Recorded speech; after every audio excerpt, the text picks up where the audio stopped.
This is A Lost Plot, the podcast where we explore meaning in movies together. Ladies and gentlemen, welcome back to another episode of your very own A Lost Plot. I am your host, as always, Maverick, here with our wonderful guest back again. Thank you, Avalon, for being here. Hello, hola, konnichiwa, and leho. Now, today we are discussing the recent release of the new Hunger Games prequel. That's right, it's the Ballad of Songbirds and Snakes, here for you today. It was written by Michael Leslie and Michael Arndt. Did I get that right? I don't know. I apologize if I did not. Yeah.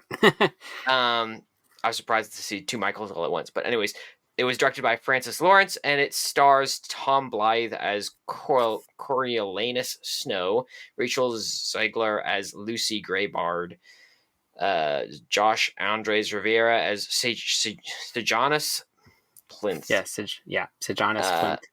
And Peter Dinklage as Casca Cass Highbottom. So, a lot of great names in there, and we'll see more as it goes along. But before we get into the rating, Avalon, tell us the truth. What's it about?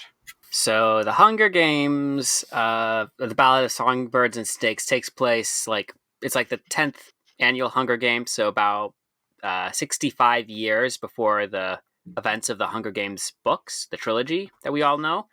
And it follows Coriolanus Snow as he is put in the role of mentor to the tribute of a girl from District 12, for the 10th annual Hunger Games. And more or less, it's him trying to win, trying to achieve a name for himself and rise up above his poor status in Panem. But at the same time, he starts to develop feelings for this girl who he's mentoring and trying to help through the games. That's pretty much it. So overall, on a scale of 0 to 9, what would you give this movie? My score is at almost a solid 7. My rating is at a 6.85. So, wow, okay. There we go. Pretty close. But let's get into why that's the case. So, the opening of the movie. Did the opener open in a way that caught your attention and was engaging? What made you want to keep watching what was going on? I thought it was a very interesting opening, especially for people who are familiar with the Hunger Games, more or less, the story in the world. Just because it kind of takes place, the very opening shots take place before even the Hunger Games start. It's kind of like this, it's just showing hardship and destruction and pain in Panem before it's almost like there's a war going on, there's fighting, and it's you're shown a very, very young Snow, Coriolanus Snow, who's trying to survive with his, it's not his, I think it's his sister, Tigress? It's his cousin. It's his cousin, that's right. And I should know this, I've read the book. But yes, they're trying to survive, and it's it kind of gives you this very bleak look at Panem, where it's a fight for survival, more or less. And then it cuts ahead, and it says, well, they have a house now, they have a home, they're still trying to survive day by day. They may live in the capital of Panem, but they're definitely the lowest class of people. Right. Well, it's almost like my impression anyways was that they are on the verge of lower class. They were at one point upper class, but their debts are threatening to drag them into the lower class. So yeah, it's kind of an interesting situation for the family there. But yeah, I would agree. The opener was pretty good. It's very good at, especially if you do have some background. I read the first Hunger Games book, but I haven't read anything else beyond that. Obviously, if you've watched the Hunger Games series, then that's helpful for a background for you. But if not, this movie still has some merit on its own. The opener was really good at showing that perspective when there was that civil war that was going on, and the fact that there was such dire starvation was heightened by some of the things they showed there. So as an opener, it was pretty interesting to give that background for the characters. I thought it was engaging. Yeah. What about the main character? Did you think that he was compelling? Was he compellingly flawed? What did you think of Coryo? I think he was a very interesting character because he's very I mean, because he is poor, but it's almost like he cares about his family. He cares about his grandma, his cousin. He's trying to look out for their needs. Like there is genuine like concern for some of these Hmm. people. But he's also going to school, like trying to get an education, and just so he can lift his family up. But it's also somewhat of prejudice, where it's like he doesn't like he definitely looks down on people from the districts, even though he's like the lowest of like one of the lowest Hmm. people in Panem. He still has this idea. It's like, oh, but I'm of the capital. I am not of the districts. So it's like he's Right. even though he's this poor person, he's also kind of got this arrogance already from the very beginning of the movie. It's not overt, but it's there. It's like this, and it's a societal thing too. So it's not like he stands apart from anyone. It's just this thing that he, like, even though he tries to be a good person, he still has these societal issues that he's believed in or like taken up. No, definitely. And that's an interesting point because my understanding of him as a character is when I was thinking of how flawed he was, I wasn't even thinking of his prejudice because he does show some care for some Mm-hmm. of the people who are lower than him. He's not completely heartless, right? He has Mm-hmm. some soul to how he acts, but at the same time, he's one of those guys that's do whatever it takes to win kind of guys. Mm-hmm. So he's willing to bend the rules. He's willing to break the rules if it gets him where he needs to go. And so Yeah. that was one way that I thought he was interesting as a character, and to see that play out to its full extent in this movie is also very interesting. Mm-hmm. Um, what did you think about the side characters?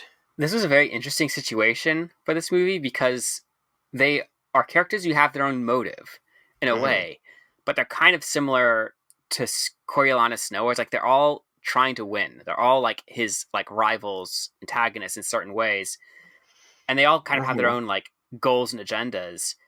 But it doesn't like their unique goals or agendas. It's not like they stand apart some of his classmates or anything like that.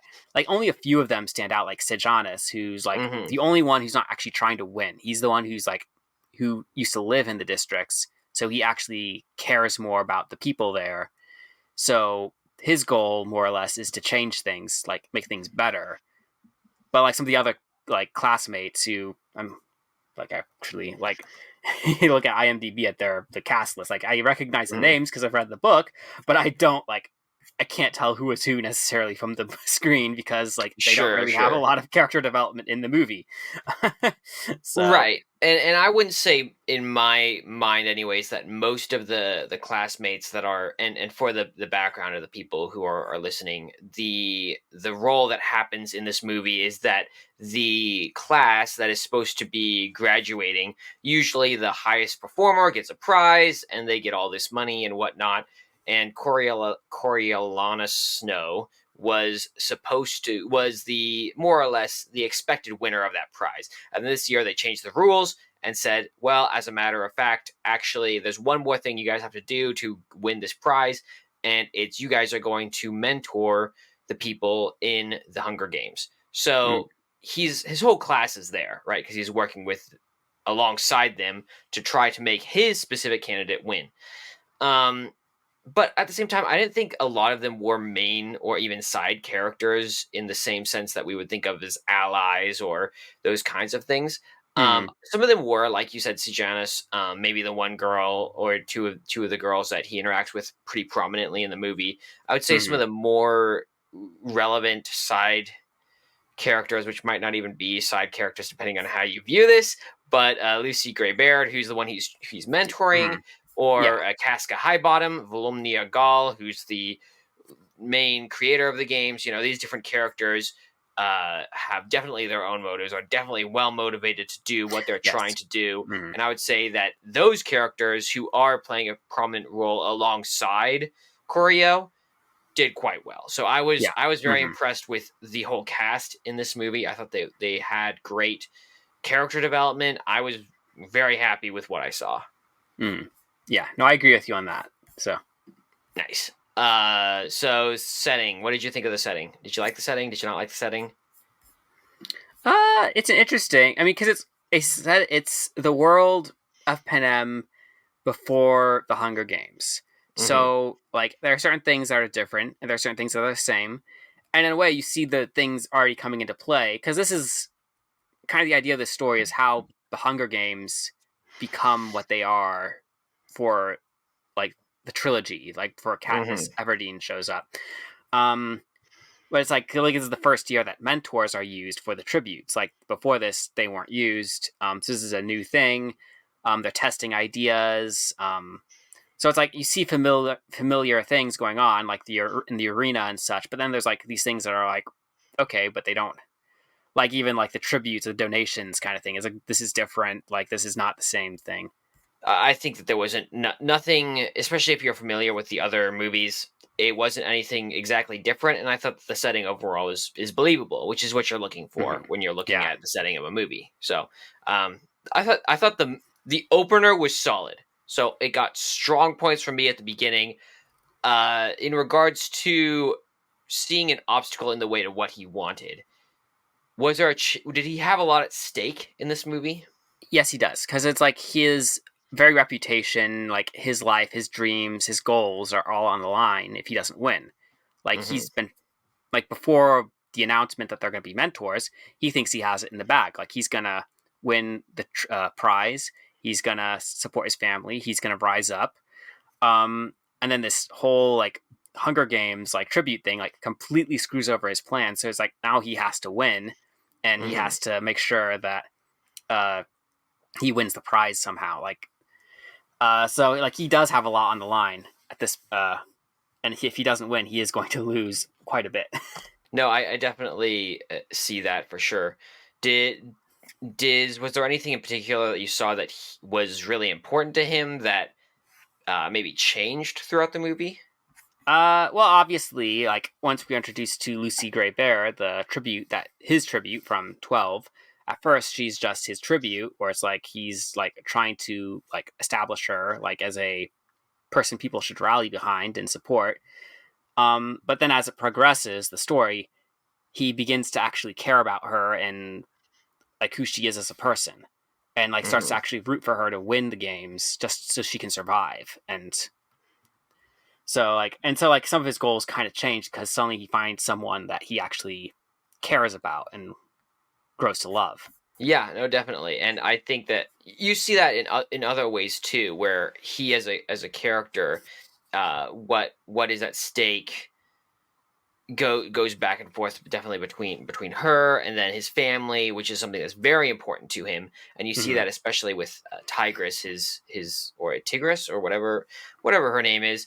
So his cousin, right, who's very important to him, is a really a mouthpiece into his life, and she speaks into who he's becoming and says there's all these great things about you, and you don't have the negative qualities of our father in them, which is like this background of hate or violence that she saw in his eyes.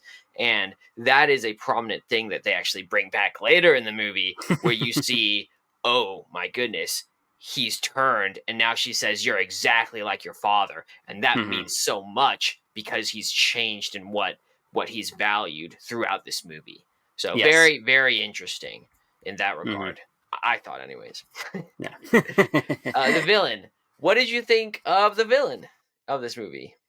Well, this might be an interesting point, but who exactly, like, because the main villain obstacle you could argue is Dean Cassius Highbottom in some regards, because he is kind of established as kind of the antagonist, like the villain, like the person who's against Coriolanus.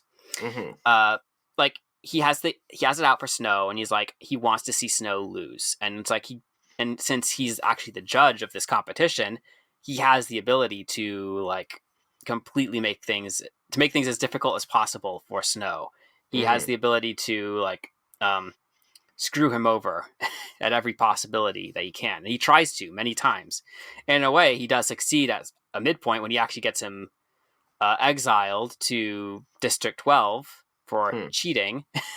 Right. But at the same time, I don't know if I'd say he is the main villain, because in a way, at some point, it becomes clear that Snow is fighting against himself. Like he's having to choose between what he wants, and in a way, he's kind of his own villain, his own obstacle.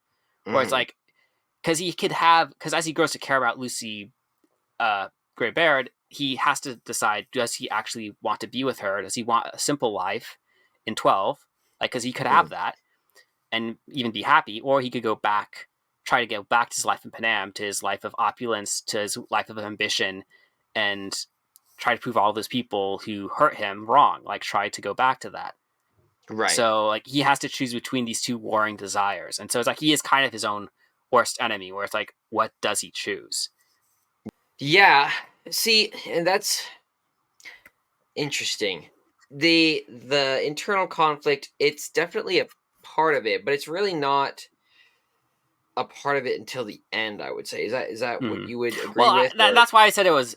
I put those two down is because in the first part of the movie, it's mostly against High Bottom, like Peter Dinklage's character. mm-hmm, Like that's mostly where the conflict resides. But once he's in 12, High Bottom's not there, so it's like he doesn't mm-hmm. really have an impact really there. It's mostly like the conflicts there, the day to day life, and it's like if you see Coriolanus Snow changing as a character a little bit, and it's like that's when it becomes the conflict between himself at that point.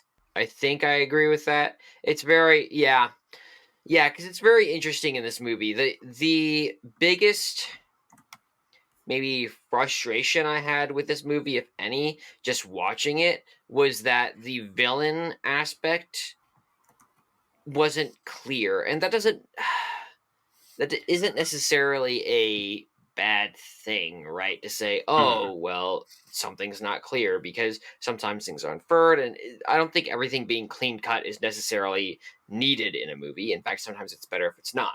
But mm, in this case, it wasn't clear what he was striving against, specifically in Act 3 compared mm-hmm, to Act 1 and 2. And that was probably the biggest thing that stuck out to me because you could just thinking about this movie, you could take literally chapters 1 and 2, which they show it in the movie, chapter 1 and or part 1 and part 2 and part 3. They show in part 1 and part 2 a completely different side or aspect of his life compared to part 3. And so you could hypothetically cut out part 3, remove it from the movie, and part 1 and 2 would still be a cohesive story, right? mm-hmm, And so it's interesting in that way to say, okay, well, this could still be cohesive, but it would be a very different story.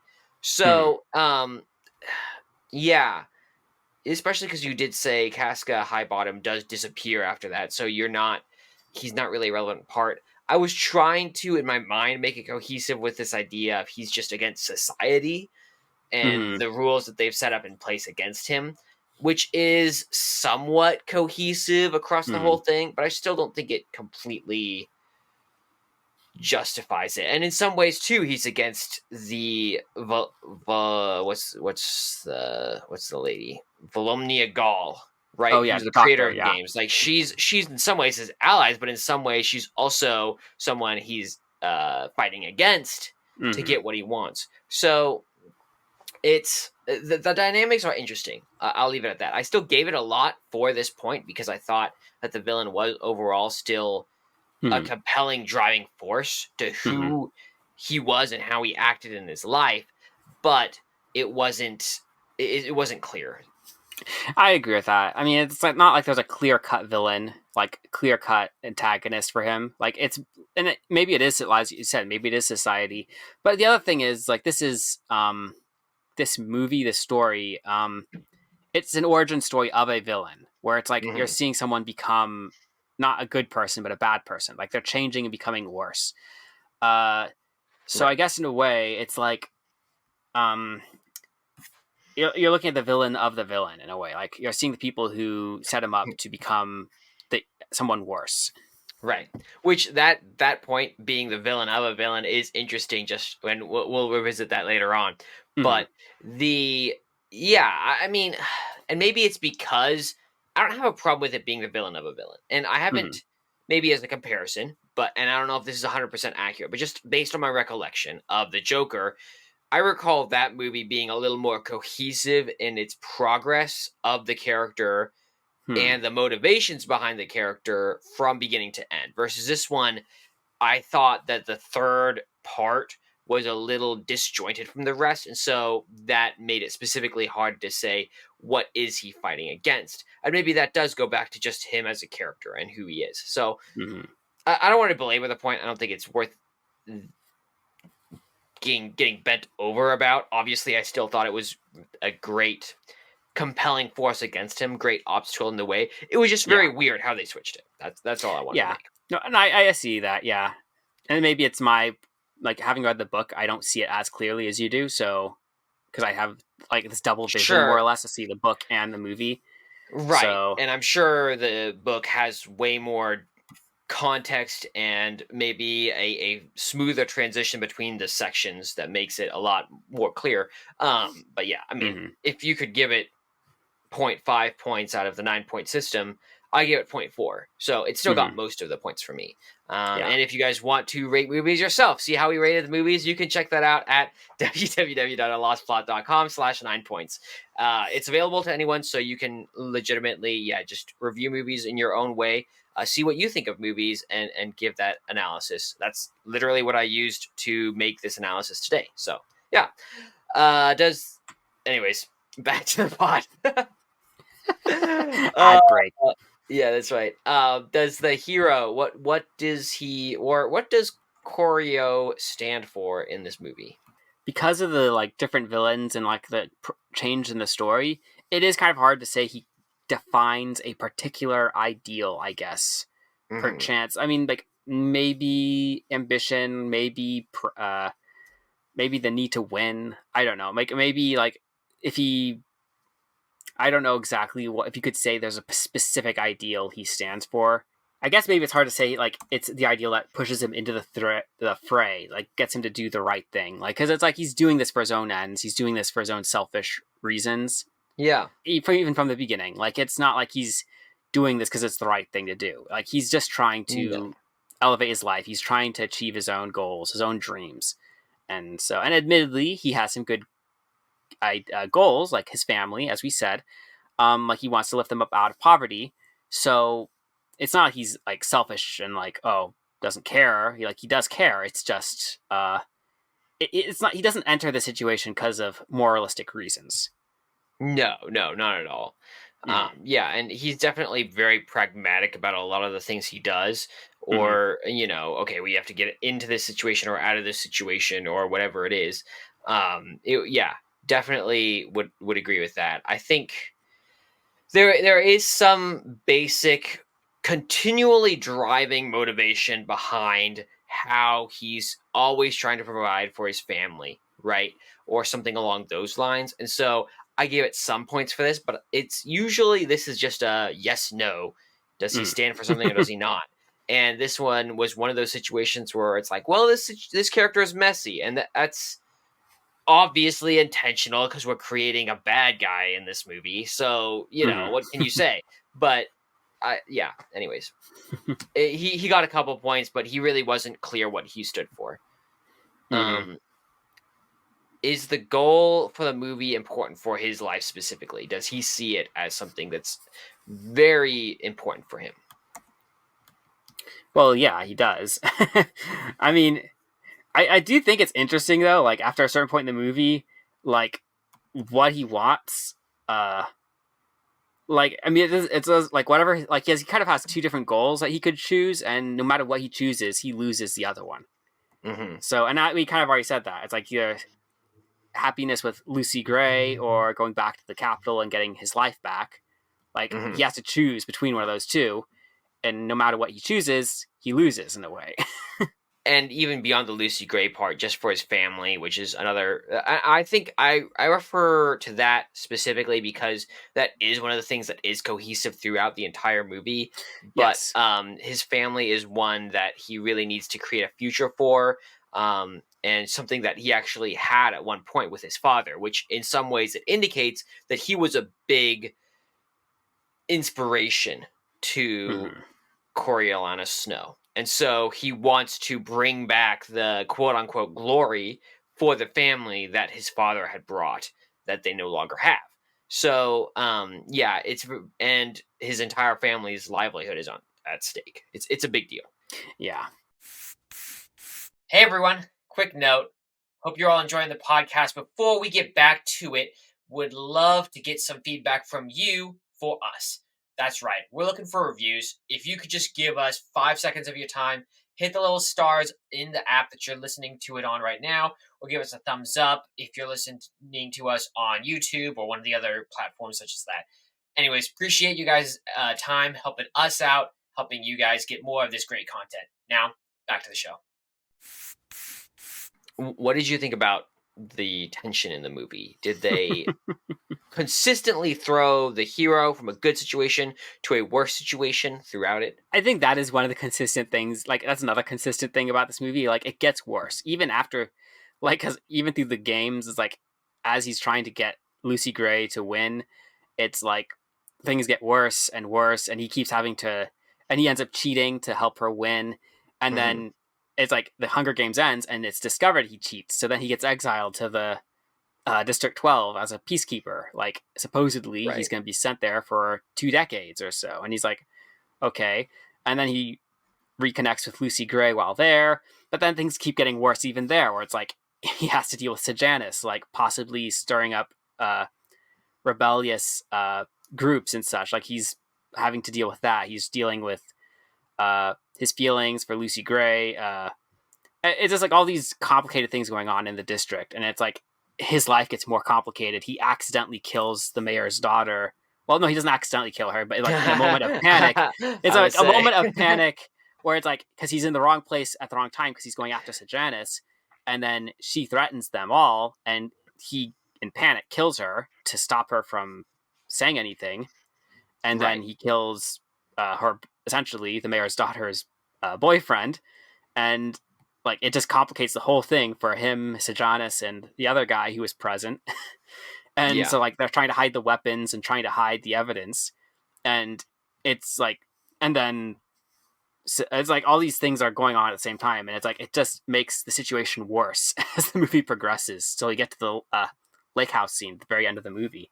It was really interesting at the end, and for those who haven't watched the movie, just the context is after the games are over and he's sent away for cheating rather than getting the prize, because they saw that he did cheat during the games. And so he's supposed to be sent to a District 8.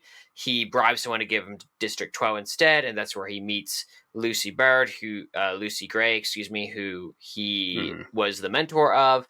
And in the middle, he gets caught up in these shenanigans with his best friend, Sejanus. Oh, Sejanus also gets sent to District 12 because of, partly because of his actions during the games, but also because he kind of volunteers to do that because he's trying to find a new goal for his life. So he goes, like, his father's rich in the capital, so he's kind of well off, and he decides to make a difference. He's going to go to District 12, learn to be a peacekeeper, and maybe become an officer or a medic or someone and start to make a difference that way. And so they meet up in District 12. They kind of become partners, but then Sejanus then starts like feeling for the people there who are under oppression and starts to try to help them any way he can.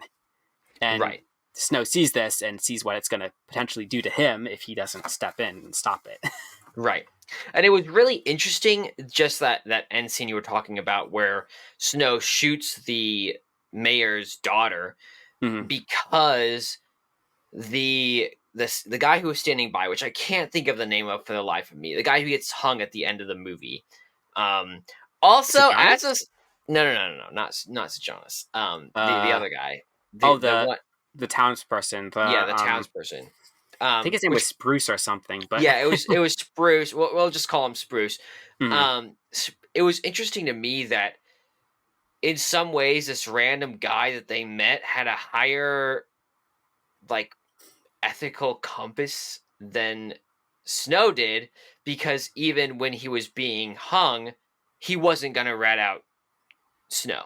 And it was because he believed after Coryo shot the mayor's daughter in the back that he was supporting a man who was for the cause. And he believed that supporting this man for the cause who was inside the military was far more important than his own life and trying to save it. And it was just interesting because he says nothing. Jon Snow, good night. Oh, different show. Coriolanus Snow says nothing. Spruce says nothing, and Spruce just hangs, and it just happens. You know, it was interesting to see all of that play out. And Mhm. like he Mhm. thinks that he's saving a man who's going to make a Mhm. difference in the future of District 12, when in Mhm. reality he's saving a despicable Mhm. man. Yeah. I'm gonna say, just like side note, like that scene from the book, like because that scene's in the book, that whole hanging scene, Mm-hmm. like I was kind of curious how they would play that out, and it's very interesting, like very kind of cool to see how it played out.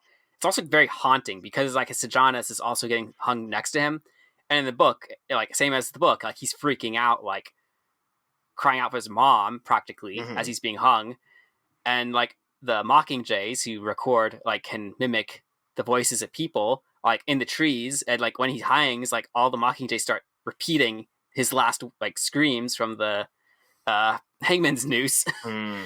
So it's like it's this very kind of haunting moment where you're like watching the birds like scream, repeat the screams of his friend as he's like standing there as a peacekeeper. Snow is. It's like he's just like clearly torn, like full of guilt because he technically Sejanus is dying because of him. Yeah, and that's big. I Mhm. feel like we're getting a little ahead of ourselves, but it's Yeah. definitely I definitely think that's interesting. Did you so in regards to big revelations in this movie, did you think there was any big revelations? There technically is, and they tried to play it from the book, but I think the movie kind of maybe didn't stress it enough, maybe, or I don't know. Maybe Okay. you can weigh in on this a little bit. But it is like he discovers because he's afraid for his life, and Lucy Bird's like she was okay. For context, before she was sent to the Hunger Games, um, Lucy was the girlfriend of the guy who becomes the mayor as a girlfriend. The mayor's daughter, her boyfriend. Before he became her boyfriend, uh, he was the boyfriend of Lucy Gray, and there was jealousy from the mayor's daughter. It was obvious, and the mayor did not like Lucy Gray because of it. And so when the mayor's daughter turns up dead, as well as her boyfriend, the mayor suspects Lucy Gray for obvious reasons. Hmm. But Lucy Gray did not kill them. She knows who killed them, but it wasn't.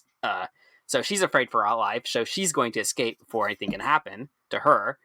And Snow kind of agrees to go with her. Um, and he's the one who actually killed them. uh, Right. and when they get to the cabin, that's where he discovers the weapons that were used in the murder. Like he discovers it's the gun that he used to kill Mm. the mayor's daughter, and he realizes, oh wait, this is the evidence right here. If I get rid of this evidence right now, no one will know because all the Right. other evidences, all the other witnesses are dead. Sejanus is dead, Spruce is dead. Only Lucy Gray is the only other person who knows, and like so he's like in this position where he can actually choose. Wait, I can go back to my life if I want to. I just have to get rid of this. Did you because I don't have the background of the books, did Lucy Gray, because they play it out how Lucy Gray then responds, oh well, as long as almost like as long as I don't tell kind of thing. Mm-hmm. Is that how it plays out in the books? This scene is definitely different from the books. The books, because when he goes into the cabin, like when he discovers the stash, Lucy is not with him, but Okay. she does know he goes into the cabin. And then when he comes out, also the conversation beforehand, because unbeknownst to him, this is the other shocker, like other reveal, I guess. Lucy knows what Snow did. She knows that he ratted out on Sejanus. She knows that Sejanus and Spruce is dead because of well, Sejanus is dead because of Snow.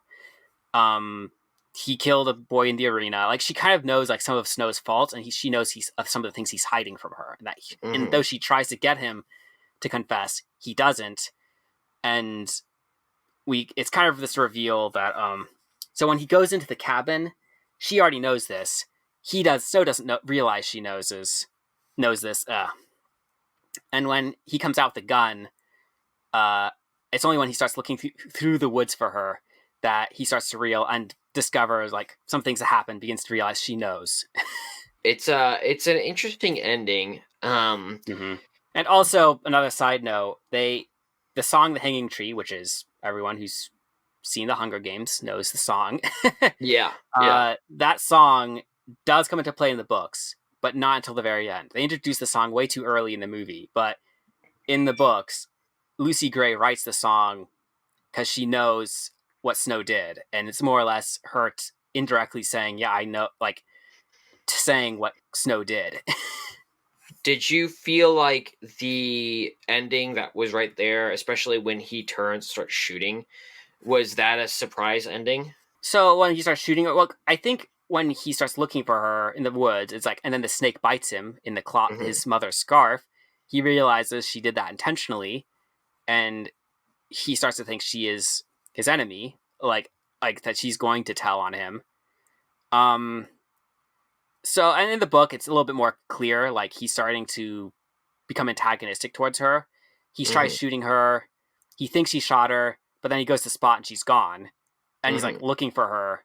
And then he hears her voice singing the Hanging Tree song and he can't find her. And then the birds start taking it up, start singing it too. So he has no idea where she went, Mm-hmm. what happened. He doesn't know if Right. he mortally wounded her. He doesn't know if she's just hurt, if he missed. Like it's all almost like it's this very intentional mystery that's like he doesn't know, even as and the audience doesn't even know. But like that is intentionally left vague. Right. What happens to Lucy Gray? Mm-hmm. No, it is an interesting ending. And maybe the books have a greater context for it. I think his snap, it wasn't It wasn't believable. it was like semi believable in my mind. And Mm. so I didn't really like mark it down a ton for that, but it was definitely a situation where I almost went, okay, this guy is so cold and calculating all the time that for him to just go berserk like this is not really likely for him. But at the same time, he has gone through a lot to be where he's Mm-hmm. at right now. And so for him to have all of this weight of Sejanus dying and him feeling like Lucy Gray has betrayed him and losing his family's being in District 12, not being near his family, and his family being in the middle of poverty, right? Like all of these things weighing down on him, it would make sense to say, okay, he snapped right then, and that's what broke him. Um, I don't know. I wasn't fully convinced. I wasn't unconvinced. It was one of those things that I was like, Mm-hmm. I think you can make a case either way. And I admit, as I said, I kind of have double vision where it's like I see the book and I see the movie, so it's almost like it was when I was writing this review, it was like I was trying to separate what I knew of the book from my view of the movie, and that became Right, difficult at times. right. So And a 7 for you, a 6.85 for me is not bad at all. Like that's a yeah. pretty freaking Mm-hmm. good rating. So I don't think it's a bad movie. It was just one of those things that it caused me to call into question Mm-hmm. what we were doing here. So yeah. Anyways, does the movie have a surprise ending? I guess in a way, his return to Panem is kind of a surprise, where it's like, I mean, it is kind of a surprise in the book, where it's like he gets called to the capital instead of sent to District 2. And Hmm. it's like Dr. Gall summons him in and reveals, like, oh, I kind of like she let him get sent to the District 12 just so that he'd learn some things out in the real world.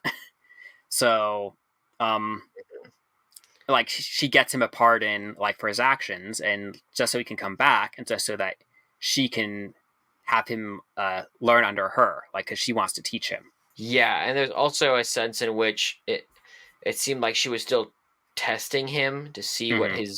his trustworthiness was.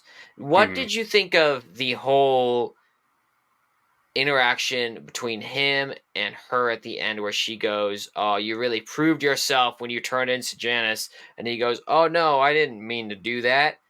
Well, in a way he did, but in a way he didn't, where it's like he kind of like took advantage of the situation where he had the bird record everything Sejanus said Hmm. in their conversation, and he knew that there could be consequences. He just didn't expect it to lead to Sejanus's death.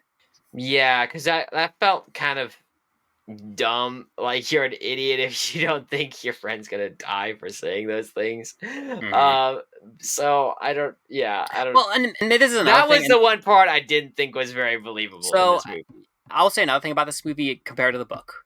there is more interactions with Sejanus' family as opposed to the book. I mean, the movie. Like, his family is a wealthy family. His father has a lot of influence. And there's definitely this whole aspect where it's like his father, like, gets him out of certain situations because of his wealth and power and how much he's done for the capital, for Panem. So the movie kind of touches on this and it kind of alludes to this many times. And you briefly see his parents to the side at one point. But it's like the parents have a bigger role in. I mean, not that they have a big role, but there's a little bit more going on. I think development wise with the family. So I think in that regard, Snow kind of just gets the impression his father's just Sejanus' father is just gonna fish him out of there. He's just gonna get rescued. Right. And he says something along those lines in the movie, but you don't get that same perspective as you probably would based on what you're saying in the books, right? Yeah. So like it's kind of a little bit of a surprise to Snow when he finds out that Sejanus is actually going to get hung for his crimes, and it's like he's actually going to die. Like his father's not going to be able to rescue him this time. So I mean, in that regard, I mean, not that Snow is stupid, doesn't think that. He knows what Snow, like, normally this would be a death sentence, but I think Snow just assumes that Sejanus is going to get rescued by his parents again. So yeah, that makes sense. Go ahead. And another thing about the movie versus the book, the very end, they don't show this in the movie, but part of the reason that Snow is able to regain some of his stature and a reputation is because after losing Sejanus, his parents, believing that Snow is Sejanus' best friend, they decide to adopt him and to make him part of their family. So he gets access to all this wealth at the very end of the movie because the Plinth family brings him in. And they bring his cousin in and his grandma in. Like, they just make them part of their family now because they think, oh, you are his best friend, and we want to honor that. We just want to help you out because you are such good friends with him. Interesting. So the movie doesn't touch on this, unfortunately, so you don't actually see that. Though it does show Snow in a different state of life at the very end of the movie. It shows him like doing much better. right. Much wealthier, much better off. Yeah. No, in regards to going back to endings, because that is interesting. I think that there was a little more that stuck out to me, and that was specifically in regards to Casca Highbottom.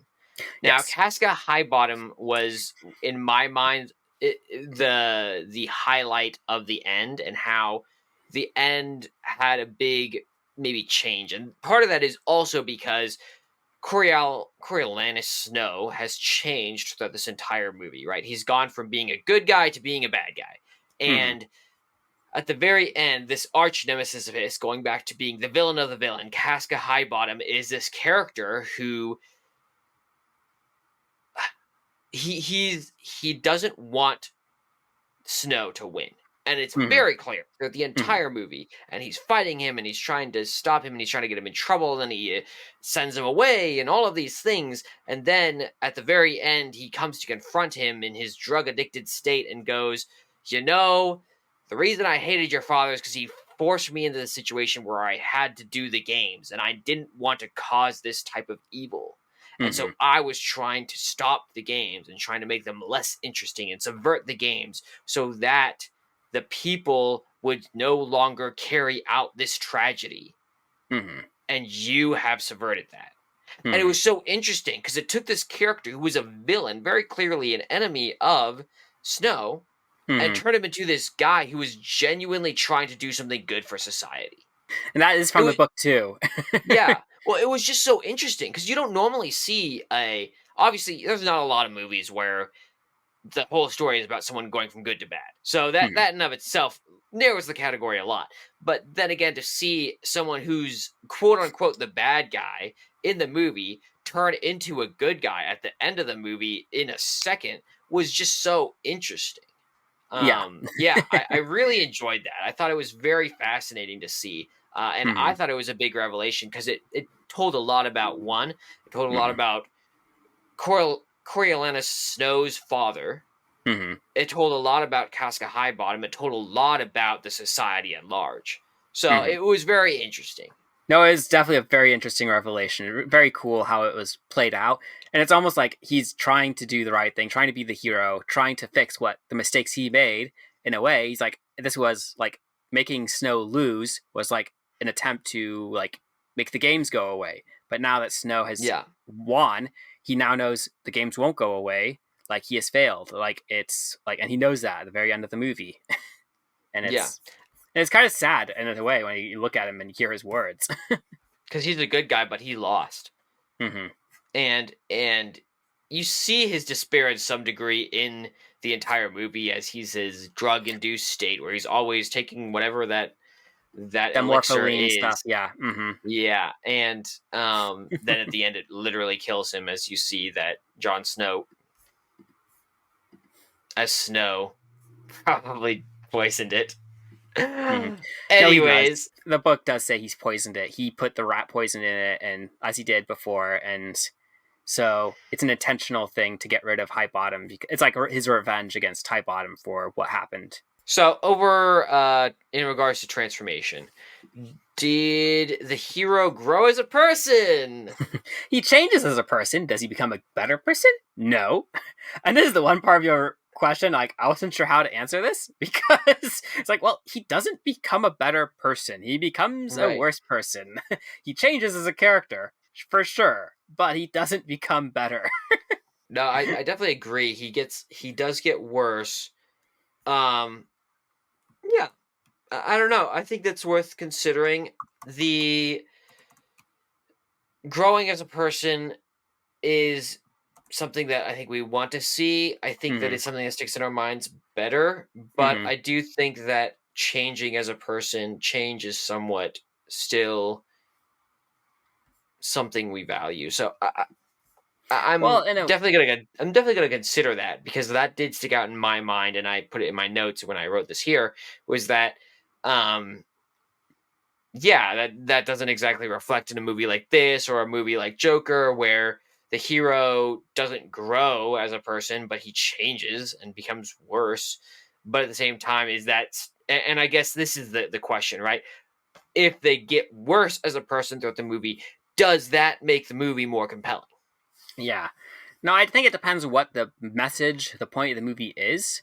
Like, Mm-hmm. even though uh, Coriolanus Snow doesn't exactly stand for an ideal, there is an aspect where there is a conflict of ideals, like of there's a message present, because it's like Mm-hmm. he does like, even though he wins, he loses happiness. He loses like he doesn't become a happy person at the end of the movie. He doesn't gain like he doesn't find a his he loses the love of his life in a way.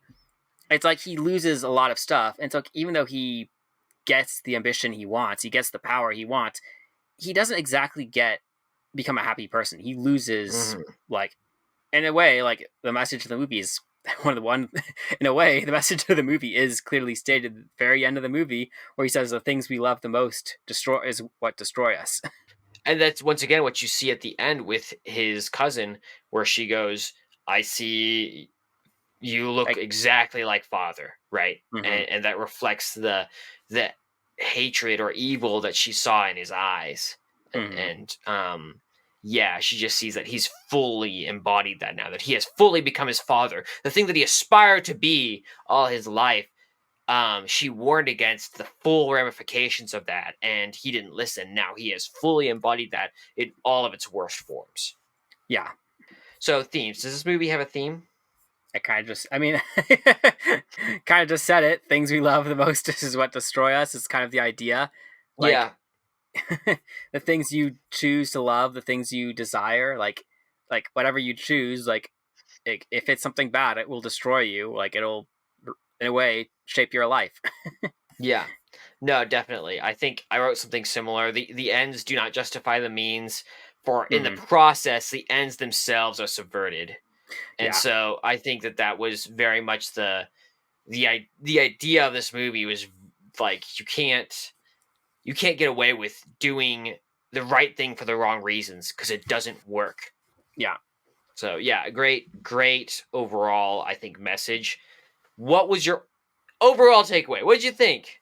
Oh, I was very satisfied. Yes. Do you want to Yes. watch the next one? Have a next I one. mean, this is kind of a one-off story. You can't really go anywhere with this unless you like go with other characters. I mean, Sure. it's not like there's. I mean, obviously, this leads into the Hunger Games at some point down the line, but Hmm. it's not like there's more story to tell of Snow's backstory. Like at this point, like where they leave him, it's like you can see how he goes from there to becoming President Snow, the leader of Panem, the villain of like that Katniss Everdeen eventually faces in the Hunger Games books, in the Hunger Right. Games, like the 74th and 75th Hunger Games, like many decades later. Right. So like you can see that it's like there's not really much to tell. There's not much more change to like to showcase. Yeah. I'd agree. I mean, I thought it was good. I probably wouldn't watch it like as my favorite movie, but I Mm-hmm. would watch it again. So it Oh yeah, was for it was a sure. good movie, Mm-hmm. solid movie. I enjoyed it, um, and I did love how much that they tied things into the future movies in Mm-hmm. the slight foreshadowings, like the Mockingjays and Mm-hmm. the songs and all those other things that you see in the later movies. They laid the groundwork very well in these, not in a way that was corny, but more in that it had a lot of meaning now, maybe more meaning now than what it Mm-hmm. had previously. Yeah, Nice. and there's definitely a lot of foreshadowing in the book and in the movie, where it's like even just in the storytelling itself. Like even they don't really talk about this in the movie. In the book, there's a lot of foreshadowing that Lucy is going to disappear. Like and Mhm. like no one's not gonna know what happened to her because like there's this whole idea of like a disappearing bird or something. Like there's this whole thing, and Lucy Gray Barrett is like likened to a bird to the Mockingjays Mhm. and such. So it's like it happens several times. So when she vanishes, it fits the foreshadowing that was placed earlier on, where it's like they kind of hinted she's just gonna disappear and you're not gonna know what happened to her. Yeah. Based on this conversation, Avalon, would you change your rating? Not really. I mean, there really wasn't much to change on. I mean, maybe zero point 0.1 points. Maybe it would be. Well, that's the thing. Like, I don't know You if don't it have would. to fight for it. You don't have to fight for Yeah. it. No, You leave I it the think same. I'm just That's gonna leave fine. it the same. I just it's still just a 7.0 for me. I mean, mine's still going to be a 6.85. Great movie. Would recommend. If you're on Rotten Tomatoes, it's fresh. Go ahead and give it a look. Yeah, and that's it. That's the pod. We hope all of you enjoyed this one. We will be back next week, as always. Until then, see ya.